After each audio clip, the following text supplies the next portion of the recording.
Why do so many women suddenly struggle with sleep, anxiety, hot flashes, weight gain, and brain fog, even though literally nothing else in their daily routine seems to have changed? If you've been asking yourself this exact question, I want you to know right now you are not going crazy. Actually, let me repeat that. You are not going crazy. What you're experiencing is very real, it's physiological, and you are far from alone. In this explainer, we aren't just going to give you a textbook definition of what's happening to your body. We're going to reveal the exact why behind it, and more importantly, break down the evidence-based treatments that actually work.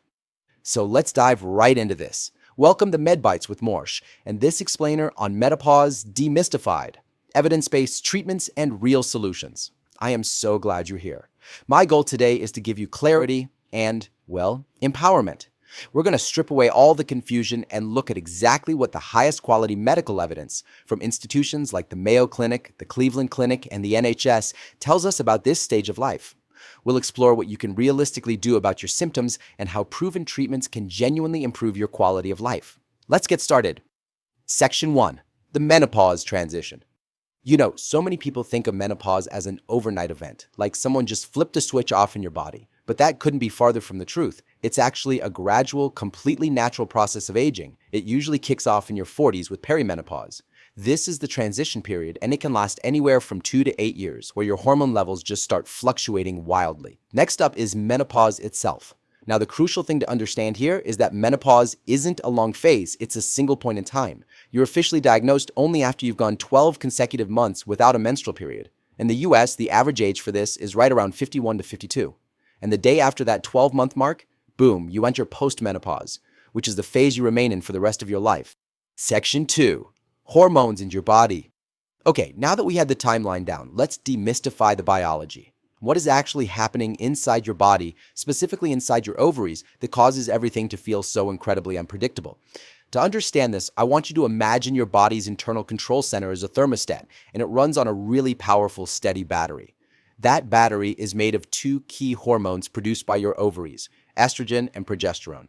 Estrogen is super busy. It regulates your cycle, tells your bones to stay strong, and even helps manage your cholesterol. Progesterone, on the other hand, partners up with estrogen to keep your menstrual cycle in check. But during perimenopause, that battery starts losing its juice. The ovaries gradually stop producing high levels of these hormones. The sharp, erratic decline of estrogen and progesterone is honestly like a thermostat getting glitchy power surges. It throws your entire body off balance as it struggles to regulate things it used to manage effortlessly. Section 3. Recognizing the symptoms. That glitchy internal thermostat leads us directly to the physical and emotional toll you might be facing every single day. Recognizing these symptoms is really about validating your daily struggles. Take hot flashes, which doctors call vasomotor symptoms, and night sweats. You might also experience irregular periods that could be heavier, lighter, closer together, or further apart. Then there's vaginal dryness, which can cause painful intercourse. Add to that brain fog, insomnia, profound mood changes including depression and anxiety, weight gain from metabolic slowing, and even joint and muscle aches. It's a lot, right? If you've been silently dealing with a mix of these, please hear me on this. It is as expected, it is real, and it is directly caused by your shifting biology. It's literally just your body reacting to the withdrawal of estrogen. Section 4. Evidence-based hormone therapy.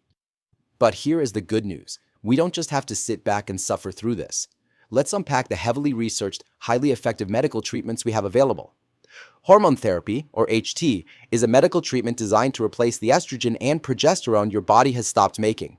It is the absolute most effective treatment for hot flashes, and it slows bone loss. But timing is everything here. The strongest evidence shows that HT is best and safest when used by individuals who are under 60 and within 10 years of the onset of menopause. While long-term use can carry some risks for heart disease and breast cancer in certain populations, starting hormones right around the time of menopause has shown tremendous benefits for so many people. Now, what's really interesting is that hormone therapy isn't just a one-size-fits-all prescription. There are two primary systemic types. Estrogen therapy, or ET, is prescribed all by itself, but only for individuals who have had a hysterectomy and no longer have a uterus. However, if you still have your uterus, you absolutely must use estrogen-progestogen therapy, or EPT. Why is that? Well, because taking estrogen alone can cause the lining of the uterus to overgrow. So progestogen is basically a mandatory safety measure added in to protect the womb. But what if your primary symptoms are mostly localized, meaning you mostly just struggle with vaginal dryness, urinary urgency, or painful intercourse? Well, you don't necessarily need systemic, full-body hormone therapy for that. There are some highly effective, localized treatments available. Vaginal estrogen delivers small amounts of estrogen directly to the tissues via a cream, a tablet, or a ring.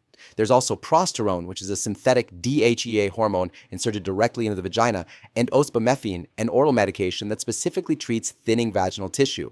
These target the exact source of the discomfort, helping you reclaim intimacy and comfort without full-body hormone circulation. Pretty amazing, right?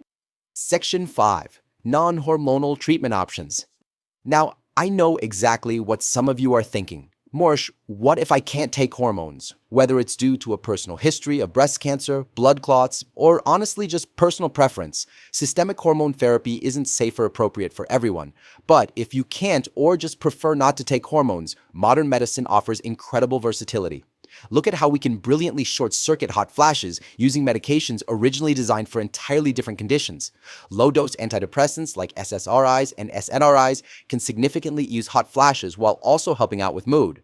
Gabapentin, a medication originally for seizures, has been shown to be excellent for reducing nighttime hot flashes so you can finally get some sleep. We also have brand new hormone-free, FDA-approved medications like fezolinetant and elinzanetant. These specifically block the brain pathways that regulate your body temperature. Even blood pressure and bladder medications like clonidine and oxybutynin can provide alternative relief. The takeaway here? You have so many robust scientific options outside of just estrogen. Section 6. Realistic lifestyle changes and alternatives.